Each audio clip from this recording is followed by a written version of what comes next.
আজকের ক্লাসে আমরা আরো নতুন 3টি সেন্টেন্স স্ট্রাকচার শিখব।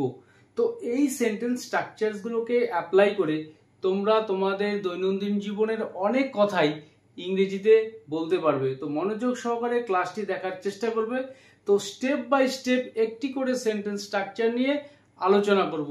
তো সর্বপ্রথম যেই সেন্টেন্স স্ট্রাকচারটি রয়েছে এবং এই সেন্টেন্স স্ট্রাকচারের মধ্যে কয়েকটি সেন্টেন্স আমি লিখেছি যে লোকে তোমাকে নিয়ে নানা কথা বলছে। আমি তোমাকে নিয়ে একটা খবর শুনেছি বা একটা কথা শুনেছি, আমি চাই না লোকে তোমাকে নিয়ে কিছু বলুক।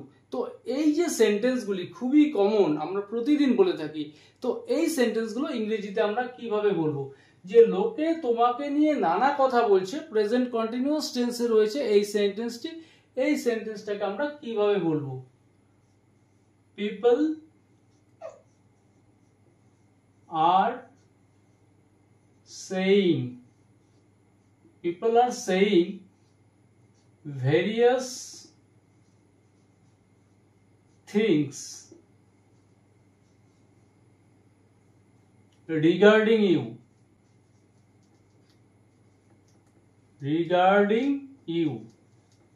People are saying various things regarding you. লোকে তোমাকে নিয়ে নানা কথা বলছে। তো এবার প্রশ্ন আসতে পারে, people are saying various things regarding you, এই জায়গায় আমরা কি about you বলতে পারবো? কারণ people are saying various things about you এই শব্দটা ব্যবহার করে যদি আমরা সেন্টেন্সটা বলি তো অনেকটা এরকমই অর্থ প্রকাশ পায়। বাট এখানে মনে রাখতে হবে এই about এবং regarding এই শব্দ দুটির মধ্যে একটু পার্থক্য রয়েছে। তো এখানে people are saying various things about you, তোমাকে নিয়ে নানা কথা বলছে, এর অর্থ যেটা দাঁড়ায় অর্থাৎ তোমাকে নিয়ে সাধারণ কথাবার্তা বলছে, অর্থাৎ আলোচনার মধ্যে তোমার প্রসঙ্গ চলে এসেছে, সেই নিয়ে আলোচনা হচ্ছে। বাট এখানে রিগার্ডিং শব্দটার দ্বারা কোনো নেগেটিভ কিছু বোঝায়, অর্থাৎ যখন কেউ কারোর সম্পর্কে নেগেটিভ কিছু, খারাপ কিছু আলোচনা করবে সেক্ষেত্রে আমরা বলবো রিগার্ডিং। তো people are saying various things regarding you, অর্থাৎ মানুষ তোমাকে নিয়ে নানান কথা বলছে। এবার সেটা নিশ্চয়ই ভালো কথা নয়। তো এইরকম সেন্সে যখন আমরা বলবো রিগার্ডিং ব্যবহার করব। তো পরের সেন্টেন্সটি লক্ষ্য করো, আমি তোমাকে নিয়ে একটা খবর শুনেছি বা একটা কথা শুনেছি, অর্থাৎ নেগেটিভ কিছু শুনেছি। তো এই সেন্সে যখন আমরা কথাটা বলবো সেন্টেন্সটা কি হবে? I heard a news. I heard a news, আমি একটি খবর শুনেছি regarding you. I heard a news regarding you, অর্থাৎ তোমাকে নিয়ে, তোমার ব্যাপারে নেগেটিভ কিছু, যে তুমি নাকি 2 নম্বরই করে অনেক টাকা কামিয়েছো, এইরকম কিছু একটা নেগেটিভ খবর শুনেছি। তো এই সেন্সে যখন আমরা বলবো এখানে রিগার্ডিং শব্দটা ব্যবহার করব। এখানে আরেকটি সেন্টেন্স রয়েছে, আমি চাই না লোকে তোমাকে নিয়ে কিছু বলুক। তো এই সেন্টেন্সটাকে আমরা কিভাবে বলবো? I don't want, আমি চাই না, কি চাই না? লোকে তোমাকে নিয়ে কিছু বলুক। I don't want people say anything regarding you.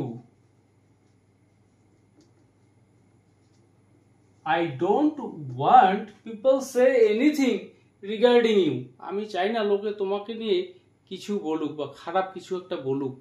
তো এখানে 3টি সেন্টেন্স দেখালাম, তোমরা চেষ্টা করবে এরকম সিমিলার সেন্টেন্সগুলো তৈরি করার। তো এরপর আরেকটি সেন্টেন্স স্ট্রাকচার রয়েছে, অনেকদিন হয়ে গেল তুমি গাওনি। অনেকদিন হয়ে গেল আমরা কথা বলিনি। অনেকদিন হয়ে গেল তারা দেখা করেনি, অর্থাৎ তাদের এই যে দেখা করার ব্যাপারটা অনেক দিন হয়ে গেল। তো এই সেন্টেন্সগুলোকে আমরা কিভাবে বলবো? যে অনেক দিন হয়ে গেল তুমি গাওনি বা তুমি গান গাওনি, এই সেন্টেন্সটাকে আমরা বলবো ইট has bin It has been a long time. It has been a long time since you sang. It has been a long time since you sang.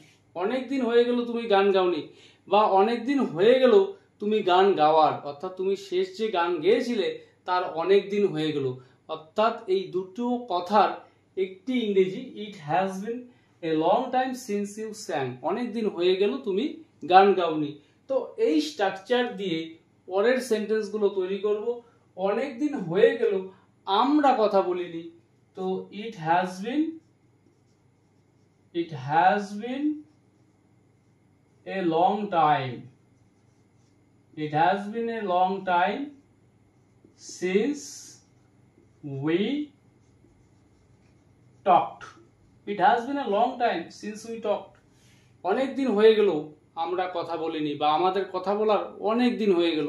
তো এই সেন্টেন্সগুলো তৈরি করতে গেলে যেই স্ট্রাকচারটি তোমাদের ফলো করতে হবে, ইট has been a long time, তারপর সিন্স, তারপর এখানে সাবজেক্ট, তারপর নিয়ে আসবো ভার্বের সেকেন্ড ফর্ম, অর্থাৎ শেষের যে অংশটুকু রয়েছে সিম্পল পাস্ট টেন্সে গঠন করতে হবে। তো পরের সেন্টেন্সটি লক্ষ্য করো, অনেক দিন হয়ে গেল তারা দেখা করেনি। তো এই স্ট্রাকচার অনুসারে it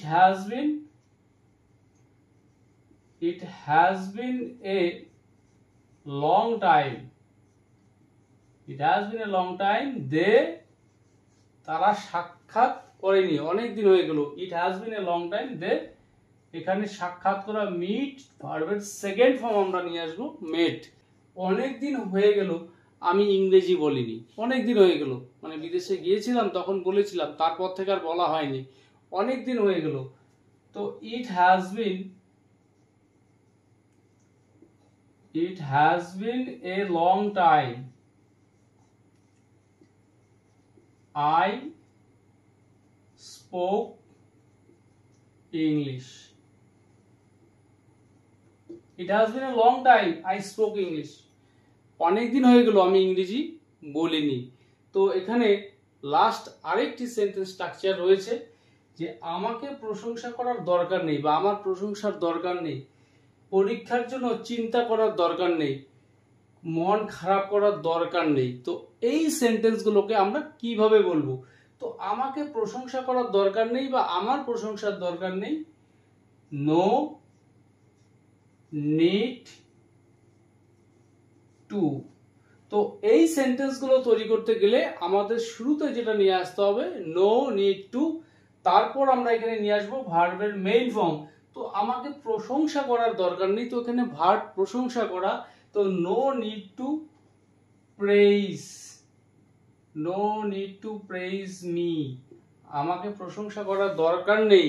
তো এই স্ট্রাকচার দিয়ে পরের সেন্টেন্সটি তৈরি করব, পরীক্ষার জন্য চিন্তার দরকার নেই, তো no need to be, no need to worry for the exam. No need to worry for the exam. পরীক্ষার জন্য চিন্তার দরকার নেই।